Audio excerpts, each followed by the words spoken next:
बिस्मिल्लाहिर्रहमानिर्रहीम। नाज़रीन, जिस तरह आप लोगों ने जानना होगा कि कल अडियाला जेल पर दहशत गर्दों ने हमले की कोशिश की थी, लेकिन वहां के सिक्योरिटी अमले ने इस कोशिश को नाकाम बनाई।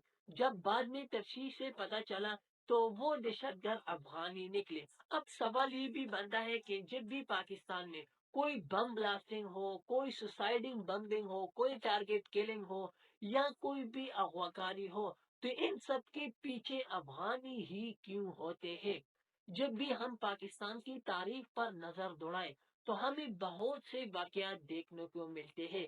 तो जिस तरह पाकिस्तान के पहले वजीर आजम लियाकत अली खान को जब 1951 में रावलपिंडी में कत्ल कर दिया गया, तो जिस बंदे ने लियाकत अली खान को कत्ल किया तो वो एक अफगानी था जिसका नाम सैयद अकबर था। जब सैयद अकबर ने लियाकत अली खान को 5 गोलियां मारी तो वहां पे जो एसपी नजफ खान थे, इन्होंने इंस्पेक्टर मोहम्मद शाह को हुक्म दिया कि जनाब ये जो सैयद अकबर है इनको यहाँ पर फौरन कत्ल करें ताकि सबूत ना रह जाए।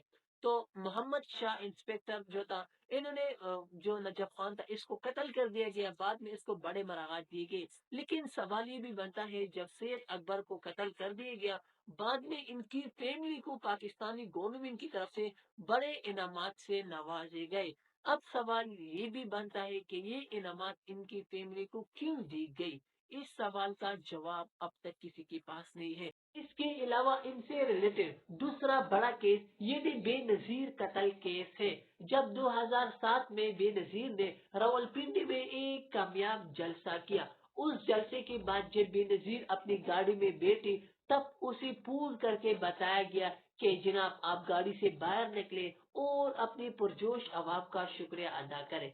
जब बेनजीर गाड़ी से बाहर निकलती है और पुरजोश अवाम का शुक्रिया अदा करने के लिए हाथ हिलाती है, तब उस पर फायरिंग हो जाती है और उस फायरिंग के नतीजे में बेनजीर उस वक्त शहीद हो जाती है। और बेनजीर कत्ल का जो मलबा है वो इस वक्त टीटीपी के अमीर बैतुल्ला मसूद और इनके साथी अफगानियों पर डाला जाता है। लेकिन जब बाद में तफ्तीश होती है तो तफ्तीश में बेनजीर कत्ल के कई मशकूक किरदार मंजर आम पर आते हैं, जिसको सबूत मिटाने के लिए वक्तन बवक्तन रास्ते से हटा दिए गए।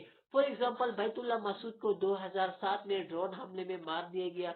इसके अलावा बेनजीर के जो चीफ सिक्योरिटी एडवाइजर थे खालिद हुसैन शाह, इसको भी 2008 में रावलपिंडी में दिन दिहाड़े कत्ल कर दिया गया। जब जब एक शख्स जिसका नाम खालिद मकबूल था शायद, इन्होंने कहा कि जी मुझे मालूम है कि बेनजीर चीफ सिक्योरिटी एडवाइजर को किसने कत्ल किया, तो इस बंदे को भी कत्ल कर दिया गया कि आपने ये बात किस तरह बोली। और इसके अलावा बेनजीर का जो प्रोसिक्यूटर था, इसको भी इस वक्त कत्ल किया जब वो बेनजीर कत्ल के शवाहिद के तौर पर इस्लामाबाद हाई कोर्ट आ रहे थे, तो इस्लामाबाद में इनको भी दिन दिहाड़े कत्ल कर दिया गया। और यूं बेनजीर कत्ल का असल कातिल अब भी ईवानों में बैठकर इक्तिदार के मजे लौट रहे और इस तरह बेनजीर कत्ल का सारा मलबा, सारे सबूत खत्म कर दी गई। अब ये जो वाकया रुनुमा हुआ अडियाला जेल पर, तो नाज़रीन आपको ये भी जानना चाहिए कि इस वक्त पाकिस्तान में ही बल्कि दुनिया का मकबूल तरीन शख्स इमरान खान साहब भी अडियाला जेल में कैद है। इससे पहले भी इमरान खान साहब ने अपनी तकरीर में कहा था कि मुझे मारने की कोशिश की जा रही है और फिर ये बहाना बनाया जाएगा कि जी इसको किसी इंतहा पसंद ने मार दिया, इसको किसी दहशतगर्द गिरोह ने मार दिया। जिस तरह वजीराबाद में वाकया रुनुमा हुआ था, इमरान खान साहब पर फायरिंग हुई थी, तो फिर इन्होंने कहा कि जी इमरान खान साहब फांसी पिला रहे, वो इंतहा पसंद था। तो इस तरह वाकया रुनुमा होगा लियाकत अली खान और बेनजीर की तरह फिर इमरान खान साहब का जो कत्ल है, इसका बहाना भी किसी दहशतगर्द गिरोह पर डाला जाएगा कि जी इसको टीटीपी, जिसको ख्वारिज या किसी अलकायदा या दूसरे लीडर ने इमरान खान साहब को मार दिया। हम नहीं चाहते कि पाकिस्तान में बदअमनी हो, हम नहीं चाहते पाकिस्तान में लाकानूनियत हो। अल्लाह ताला इमरान खान साहब और दूसरे लीडरों की भी हिफाजत फरमाए। अल्लाह ताला पाकिस्तानी फौज और पाकिस्तानी आवाम की भी हामी बनासिर हो। आमीन।